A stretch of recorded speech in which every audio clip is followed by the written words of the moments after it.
Lord, I can't change. Won't you fly high, Freebird? USA Hockey's golden moment on today's Locked on Lightning.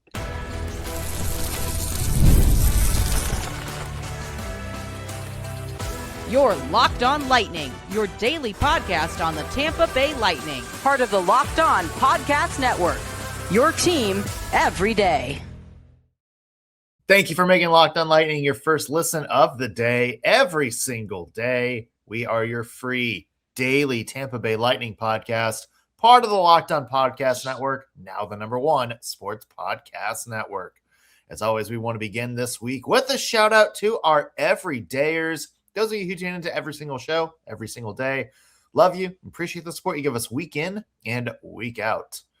I'm Nick Morgan, and I am joined by the Freddie Modine to my Ruslan Fedotenko, Greg Stephen. And Greg, man, what a game. What a moment for USA Hockey. 2-1 overtime win over Canada. The first gold medal for the men's Olympic hockey team since the Miracle on Ice. 46 years to the day that the Miracle on Ice happened. God, you could not tee up this story any better than you did, Greg.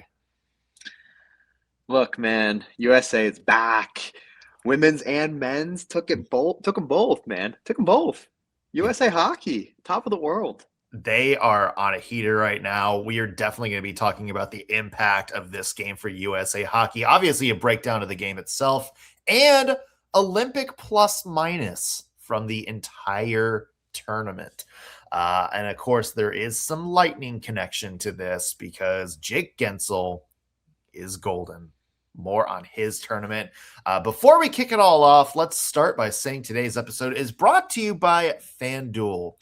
Right now, you can use your profit boost on an NBA future and get entered for your chance to win a trip to the NBA Finals. Play your game with FanDuel, official sports betting partner of the NBA. All right, Greg, obviously, big morning for USA Hockey. What a weekend. Of course, last week we talked about the US women winning gold, and now we get to celebrate the men's tournament. God, what an atmosphere. It just feels surreal, like seeing all the clips of the bars packed at 7:30 in the morning, just like the big reactions from, different like watch parties around the country. Mm-hmm.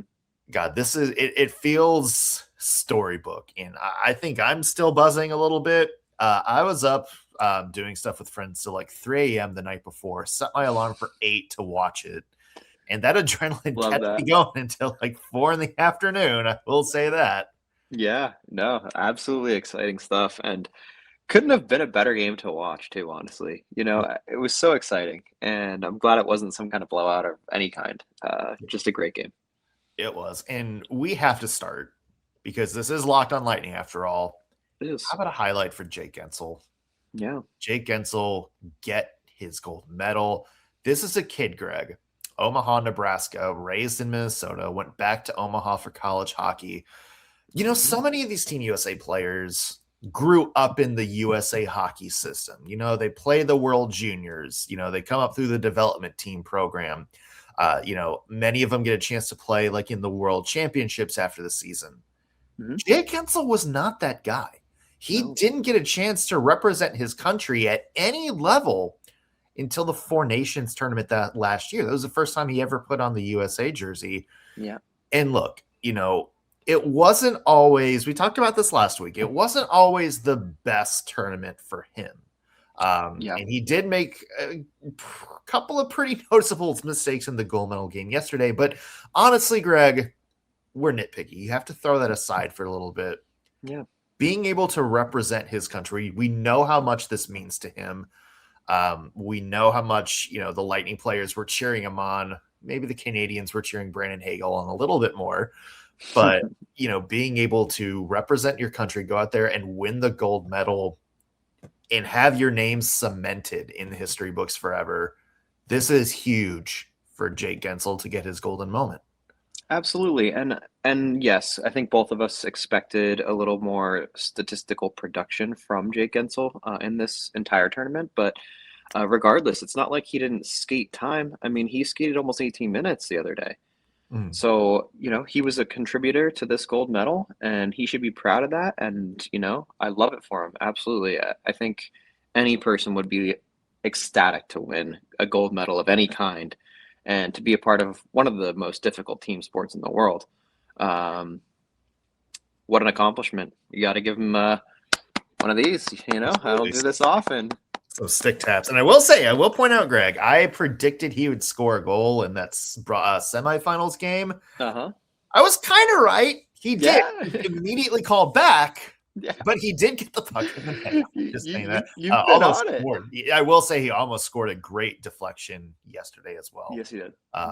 Deflected a shot right off the post. So it was close. Mhm. And on the other side, real quick, Greg, obviously John Cooper, head coach of Team Canada, sad he didn't get to lead them across the finish line. I'm sure there might be maybe a little bit of scrutiny coming his way for some personnel decisions. I would say the past couple of games, Canada didn't exactly look as dominant as maybe a lot of people thought they should. That's something that I know Coop is a great coach and he'll be able to handle that. And still be kind of a front runner for the coach moving forward. But I want to talk about Brandon Hagel for a second because, similar to him, 6th round pick, guy seemed to be destined to be a role player. And I'll say it, there was a couple of people that raised their eyebrows when he was on Canada's Four Nations roster last year, even in the midst of how good of a year he was having. Right. And, I think a lot of people saw Coop was the coach and said, okay, a little bit of Tampa Bay bias here. There's a lot of really talented players not on this roster.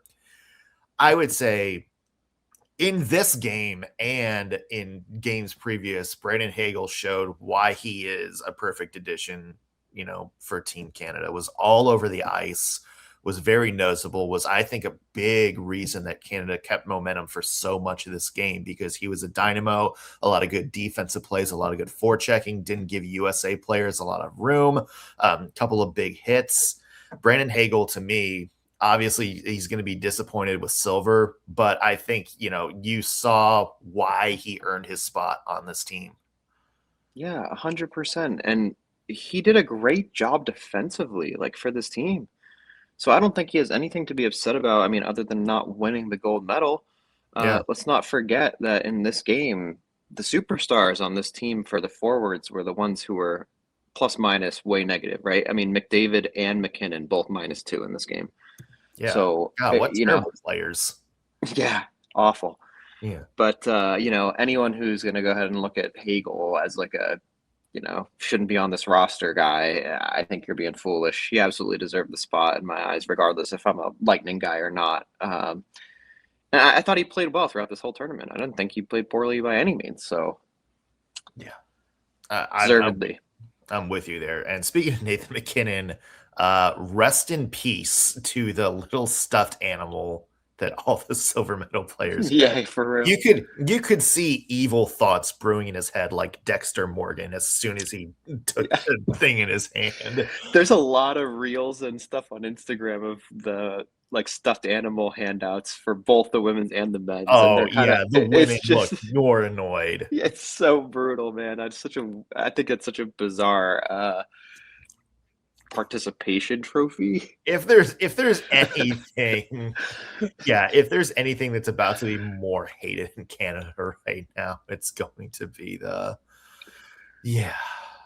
weird. I think it's such a strange thing to give out to the players at that time, but whatever. Let's talk about the game itself a little bit, Greg, because it was number one, Connor Hellebuyck.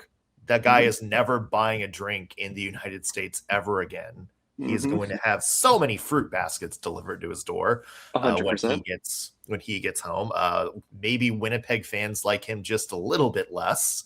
But you know what? I will say this is one of those trademark games where as much criticism as we've given Canada for the last couple games of this tournament, they brought it all out today. And they looked on the front foot from start to finish. And it's a little bit interesting, Greg, because it seemed like the inverse of the Final Four Nations game last year between the USA Canada. I mean, the narrative has always been like USA's kind of been the underdog a little bit, the chip on their shoulder, the team that's kind of forged by miracle on ice. For And, sure. we talk about them with, Kachuk brothers and, they brought like Vincent Trocheck and JT Miller up here for a reason, to be scrappy, to be physical. All that to be said, Canada to me played more like that physical team we expected from Team USA than Team USA did. And that's, I think, what surprised me a little bit on this game is Canada, the best hockey country in the world, were the teams playing like the underdogs, like the teams playing with the chip on their shoulder. For sure. The most noticeable combination of people in this game for me, for the Canadians, were Tom Wilson, Brad Marchand, Brandon Hagel, and Sam Bennett. I mean, they were throwing hits. They were lining players up dead to rights. Players in Canada were just, giving players little shots after the whistle, knocking them down. Even sweet little Nick Suzuki, giving, some players a little two-hand cross-check in the lower back well after a whistle. Canada, to me, came out like they had their chip on their shoulder. And I think that's the biggest thing that surprised me from this game. Wow, yeah, that's a great point and a great observation, and you're absolutely right. I think they played like a more desperate, I guess, if you will say, team, and it was definitely unexpected. And like you said, I did feel like that identity came from the guys you named. The guy you named that I thought I really noticed the most from Canada throughout this tournament, outside of the superstars, putting up 5 points a game, Tom Wilson. I thought Tom Wilson had a great tournament, and he just looked so sharp, looked like himself out there. And you're right, he brought the physicality to this Canada team, who probably needed it realistically to get to where they got. Yeah, only Canadian with a fight in this tournament, in a tournament where fighting is not allowed. So Yes, there's true. something he'll always be able to hang his hat on. And yeah, it was, as they say on Great British Bake Off, squeaky bum time for USA, because look, Matt Boldy gets that great goal early on. Yeah. And I think it was just from that moment on, it obviously USA got a couple chances, but they never looked threatening. Like, No. Canada looked like they were just on the verge the entire time. And I think you and I both thought when Cale Makar got that goal in the second period, you and I kind of both went like, all right, it's only a matter of time now. McDavid, McKinnon, Makar back out there again. It just seemed like USA was getting a little overwhelmed with talent. And as people, mentioned online, as good as the USA roster has been put together, this is the best, I would say, collection of high-end NHL talent that's ever been on a USA roster. Agreed. Despite all that, you kind of looked at the roster and said, who's going to step up and be the hero here? Because it's the Kachucks, Austin Matthews, even Jack Hughes, up until the last moment, it seemed like they were all getting outplayed by, the McKinnons, the McDavids, even, going out there and not being able to get anything over that energy line of like Tom Wilson, Brad Marchand that we talked about. Yeah. Just such a stickler line to deal with. And you're right. I think this is the best roster they've ever had, to be honest with you. Yeah. And like you said, to Chuck brothers, you got Matthews, Guentzel, Thompson. Tage Thompson is a dog. I mean, so many guys. And you know what? The other thing I was thinking after Makar scored that goal was, this is a space for Jake Guentzel to notch one. But unfortunately, it didn't come. But like you said, great roster. And look, man, they got it done. So, and I think we'll get to plus minus, won't we? We will. Yeah. And one of those things, we also still need to talk about the Jack Hughes goal at the very end, because that is going to be such a watershed moment. So coming up next, let's talk about Jack Hughes and the goal. And then let's get to our Olympic plus minus. What we loved about this tournament, what we didn't love. And that includes what this game, this and the women's game means for USA hockey moving forward. Well, we'll come back on Locked on Lightning. Today's episode is brought to you by FanDuel. Hey, if you ever wanted to experience the NBA Finals live and in person, but, ticket prices and all that, maybe make it seem like a pipe dream, listen to this. FanDuel is now giving you the chance to turn your NBA Finals dream into a reality with their NBA sweepstakes. Here's how it works. All you have to do is go on FanDuel and use your profit boost on any NBA future, and you'll automatically be entered for a shot to win an NBA Finals trip for two. That's right, flights, tickets, the whole shebang. And if you're already looking at the board and thinking about which team can make a deep run, this is the perfect time to lock it in with this sweepstakes picks. Futures are great this time of year, whether you're picking a team to win the championship or maybe you just have a good feeling about somebody going to the conference finals. It adds an extra layer of excitement to every game down the stretch. And not only can you win cash, your picks could also send you to the finals. So here's what you need to do.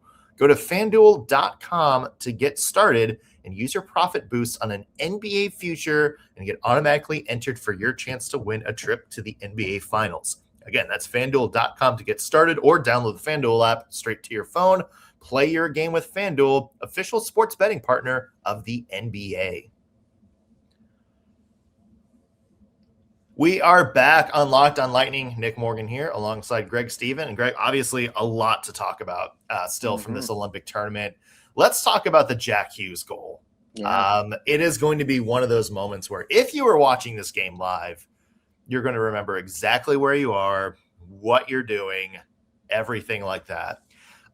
The play develops, Greg. Where were you and what was going through your mind when you finally saw that play develop leading up to that puck hitting the back of the net?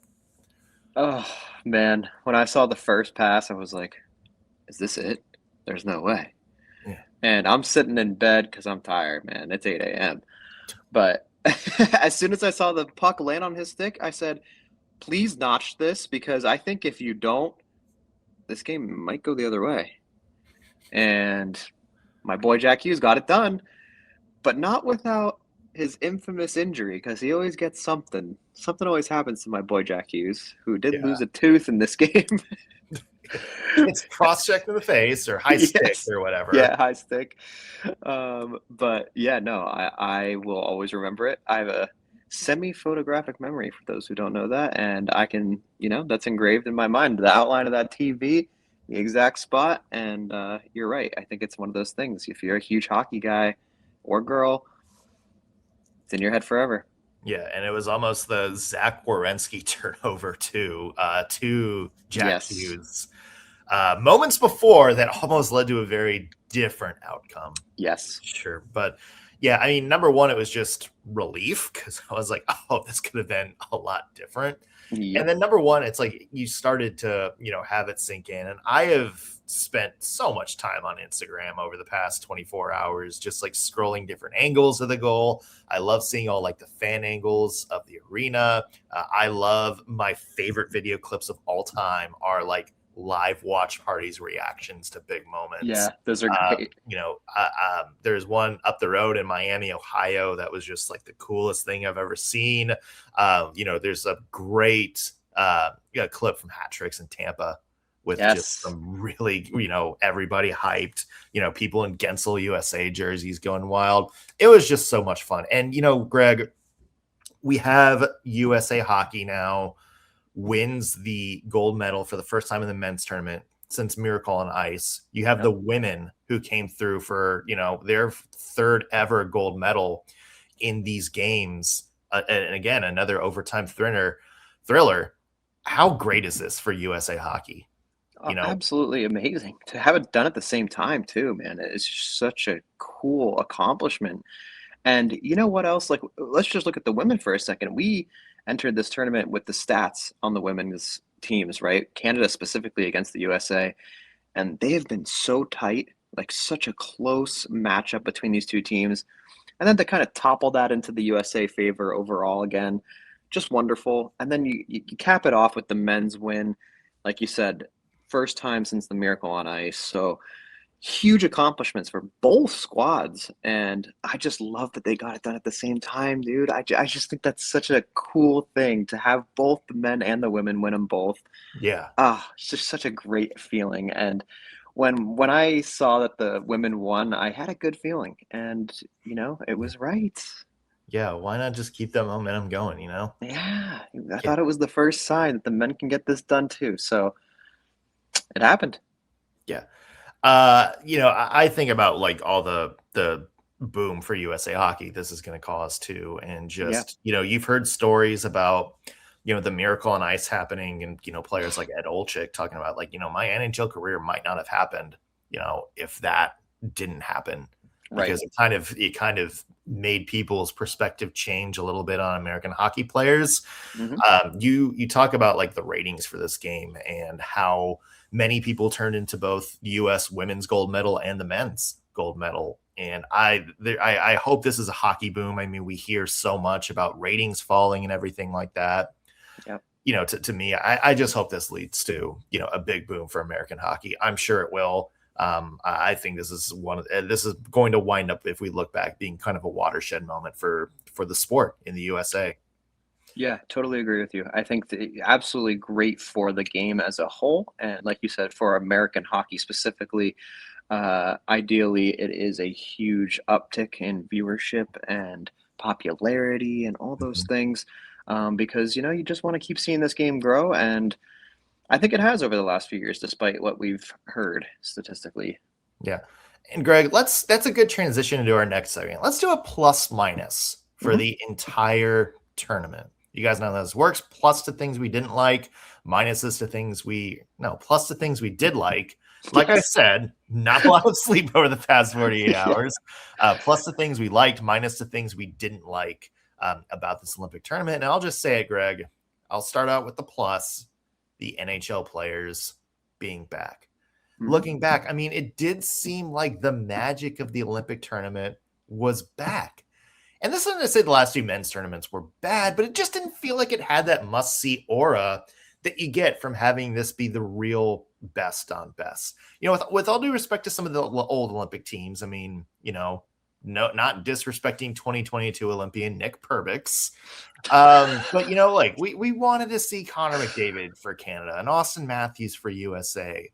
Yeah. And see players like Nathan McKinnon, the Kachucks, and Jack Eichel finally make their country's Olympic team for the first time. The players wanted this, the fans wanted this. And I will just say, Greg, it felt to me like having the NHL players back, this tournament delivered. Completely agree with you. I think I would have been significantly less excited to watch this tournament if there were no NHLers. And I know it sounds maybe a little silly, but it's true. I think it's the best on best, so why not have the best there? And you're right. I think huge to have them return and didn't disappoint, that's for sure. Yeah. More plus minus when we come back on Locked on Lightning, including, I would say, maybe an argument against the NHL being in the Olympics. Unfortunately, coming true. We'll talk about that when we come back. Today's episode is brought to you by Game Time. There is nothing like being in the arena for a game, whether you're an NBA fan, an NHL fan, love baseball, football, the crowd, the energy, the moment when you're there witnessing the game in person. It's unmatched. Getting tickets, however, yeah, that part hasn't always been so simple. Well, that's why Game Time has become the go-to app for scoring tickets fast without the hassle. It puts the advantage back where it belongs, with you, with me, the fans. All you have to do is pull up the Game Time app and see what games are coming to your area. And within seconds, you can get tickets. One of the easiest ways to scroll is the all-in price. So there's no surprise fees at checkout. Plus, one of the coolest features is being able to see the exact view from your seat before you buy, so you know you're not getting stuck behind any weird sight lines, beams, what have you. And it's also zone deals. They have something called zone deals where you choose the section and Game Time picks the seats for you, leading to some big savings. There are great last minute options on anything you want to check out, whether, like I said, NBA, NHL, whether you want to go to a concert, comedy show, theater. Game Time's got great last minute deals for you. Everything feels quick, intuitive, and stress-free from start to finish. So take the guesswork out of buying tickets with Game Time. Download the Game Time app, create an account, and use code LOCKEDON for $20 off your first purchase. Again, that's code LOCKEDON for $20 off. Download the Game Time app today. If you're scrolling on your laptop, it's gametime.co, not gametime.com. Game Time, last minute tickets at great prices, guaranteed. We're back on Locked on Lightning. Nick Morgan here, alongside Greg Steven. We are talking about plus minus for the Olympic hockey tournament. Mhm. Greg, give us a plus, another plus. Let's keep the positive momentum going for this game. Okay. I think my plus is that the Lightning players were noticeable. Yeah. Yeah, that's what I'm gonna say. And I thought like Chernak had a good tournament. I think my only disappointment, with the Lightning players is Bjorkstrand, but outside of him, everyone contributed. Like JJ Moser had a great tournament, I thought. Mm-hmm. And obviously, like, we saw Guentzel and Hagel in the gold game. And Coop, right?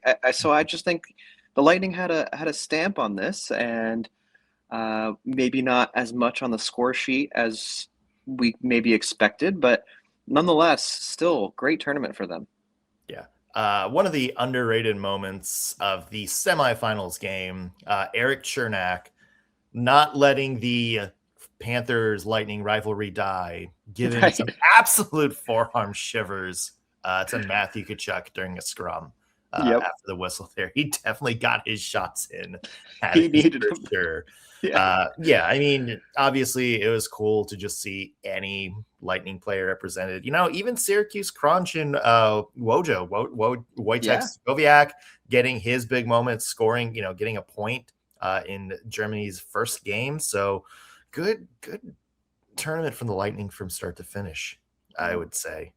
One minus I do have to add, Greg, is the injuries. And I think Yeah. that's what everybody was scared of with the NHL coming back into the Olympic tournament. And that's kind of why owners didn't want to go in 2018. Obviously we saw what happened with Kevin Fiala, absolutely brutal injury, colliding with Tom Wilson, out for the season, which sucks for the Kings fans because they just got Artemi Panarin and they were excited. Obviously, big headline the past two games was Sidney Crosby not being able to play and sort of questions about his health when he gets back to Pittsburgh. For us in Tampa, Victor Hedman doesn't play in the game against USA. Last minute injury suffered through warmups. I think a lot of Lightning fans are on pins and needles waiting for that news. You also have like injuries to Josh Morrissey, Mikko Rantanen get banged up. I hope this isn't another thing where it sours the owners, because I hope that people are able to look at the games as a whole and realize why it was more critical for the US, like for NHL players to be back. But it was an unfortunate part to see so many good players suffer injuries that looks like it may impact their NHL season. Right. And you know what? This is something that I actually was, before I joined Lockdown with you, I was doing my own Lightning thing. And a lot of people who followed me, they know that I was very much on the complaint wagon about Four Nations. And my biggest argument was if someone gets hurt, it interferes with the NHL season. And it's something that I dislike personally. It's like the only thing I just don't like about the NHLers going to the Olympics. It's the fact that it is in the middle of an NHL season, and it does impact the NHL season, as you just listed. I mean, Fiala's injury is brutal for the Kings. I mean, Yeah. it's a huge loss that would not have happened, right? Yeah. So I think you're right. I think there is room for meh about that, and like you said, I want them to continue playing in the Olympics. I'm not saying I don't want that, but it is an interesting thing to have them play in the middle of an NHL season like this, for sure. For sure. All right, Greg, give us another plus minus your way. All right. Can I give a player a plus real quick? Yeah. How about Connor anything you want. How about Connor Hellebuyck, man? I mean, yes, 41 saves in the final. 97.6% save percentage. How do you get it done without him? You just don't. You simply don't. And Connor Hellebuyck deserves. Like I think you had said earlier, he's never going to buy a drink here again. The man is never going to have to pay for a meal in the United States ever again. Right. All right. Let me give you two quick minuses of mine. Okay. My biggest one: no Russia. Yes, I agree with that 100%. It was Kucherov, if I'm not mistaken, that said, "How is this best on best?" I mean, it's just simply not. You got to have Russia in here. Let's not pretend they're not going to be a top 3 team here. It's just unacceptable. You have the best goalie in the world in Vasilevsky there. You have Kucherov, one of the best forwards in the entire world, going to be there. There's just so many names you can throw on that roster and be like, oh, wow, you know what? This would be pretty interesting. And to not have them play is to me, it felt like it's something missing a little bit. And as good as this tournament was, again, we've said this a million times before, but we know why Russia is not in this tournament. And I can't say I don't disagree with, real world events coming into play here. Right. But it's also one of those things where it's like you look back at the history of hockey at the Olympics, and even since just the NHL players have been, it feels like Russia not being there is a big part of the history missing. And, obviously Nikita Kucherov and Andrei Vasilevsky have never gotten to play in an Olympics, and we felt like robbed of a chance to see them, last chance for Ovi, who was such a big part of trying to get Russia, NHL players into these past couple of games. Definitely probably his last chance to play. Same for Evgeny Malkin probably. So it just felt, not disagreeing with, the IIHF's decision, because again, real world events here, but it just felt like a little bit of that aura missing, Greg. Yeah, I mean, look, politics aside, it's just like these guys aren't a part of that. So to me, it's just like a little hurtful to exclude them, but whatever. I'm not going to go into politics. It's just, it is what it is. I'm with you. I think, it's not like a not understandable thing, but at the same time, it's hard to see this as like a best on best tourney when you have a core group of the NHL that would absolutely put on a performance for you, right? It's just so hard to disregard that, like for the ice part of it. All right, I'll give you my other minus. It's a funny one, so hopefully you don't give me too much. How about putting the finals game between 2 North American teams at 8 a.m. on a Sunday? I mean, come on. Yeah, I don't. I mean, it's because I know why. I mean, it's because the closing ceremony started like 5 hours after the start of game time. I know. But I agree. It was a little bit rough. It's like both teams are, are from over here, and to throw my weekend sleep off is a little mean, but maybe I'm being selfish. It would have been more ideal if maybe this was a nice, even 10 a.m. start, maybe 11. Yeah. It was, It's like a workday start for me, So anyway. Yeah, minor complaint, but it was just seemed a little silly. Yeah, I'll throw another minus on top of that, and then we'll finish with one last plus here. And that is, I think, the NBC, the way they presented some of these games, also made it a little bit difficult to watch. And I know we're pushing streaming nowadays, and Peacock is a big part of NBC's channel lineup, but so many games were hard to find. You have 10 minutes of a game, and then it could push to Peacock because bobsled is on or something like that. The games start in one channel and end on another. You have, like USA turning on a hockey game mid-game. And it was just tough to watch live, and you're kind of reliant on having Peacock if you wanted to see all these games. I wish maybe next year they clean it up a little bit. And, for sure. I would say USA doing good at this tournament, it's going to maybe make hockey maybe a little bit more of a priority for some of these live cable networks moving forward. Hopefully, yeah. And then one last positive to end on, Greg. And that is just the fact that I love the parity of seeing all these teams back on the world stage. And look, the tournament, it really highlights the depth of talent coming from around the world because, in the past Olympics, save for Czech Republic with Dominik Hasek, Jaromír Jágr winning in 98, it always seemed like it was the big five, Canada, USA, Sweden, Finland, Russia, and then just kind of a bunch of teams that were just sort of happy to be there and not losing 10-0 to Canada. Right. But you look at this tournament, and Slovakia gets to the Final Four for the second tournament in a row, and Switzerland almost gets to the medal games for the first time since 1948. Germany, even though they bowed out a little bit ugly, finished 6 above Sweden in the prelim rounds, and Czechia close to the bottom and still almost beat Canada. Denmark and Latvia each had wins. So it's just so many countries putting out so many good NHL talent, and that's good to see.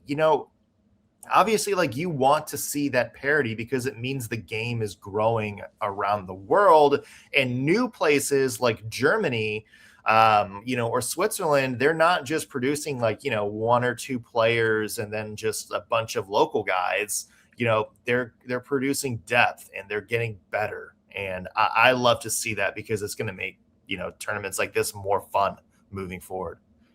Yeah, I totally agree with you. I think, the overall outcome felt a little predictable, and I think we were, kind of right there when we started our predictions for this. But at the same time, you're absolutely right. That every team had a moment at least, and even Italy, like their first 2 games, they really put in an effort that I don't think a lot of teams thought they'd be able to put in, and they don't even have any NHLers, right? So exciting to watch all these new countries kind of grow. And like you said, like Germany, they had a pretty strong tournament, I thought, and not a team that I think anyone had, going super far, but still, we watched Draisaitl and Stützle get it done, and I don't know, overall, very exciting to watch. I think while it was overall, in my eyes, a little bit predictable, there was a lot of moments where I was like, oh, wow, this is not at all what I expected. So still very exciting overall. Yeah, certainly stick taps to Italy's goalie for that one game. That's for real. For sure. Hey, if you're tuning in, let us know your plus minus from this Olympic tournament. Comment on our YouTube page. While you're there, be sure to hit that subscribe button. You can also subscribe to us on whatever podcast platform you listen to. Not only helps us out with numbers, but it keeps you guys in the loop so you know when we have fresh content available for you. That's going to do it for us on today's Locked On Lightning. Thank you for making us your first listen of the day. Back tomorrow with some game week Lightning talk. Oh, we're not going to have to wait long for the Bolts to come back. We'll see you tomorrow, everybody.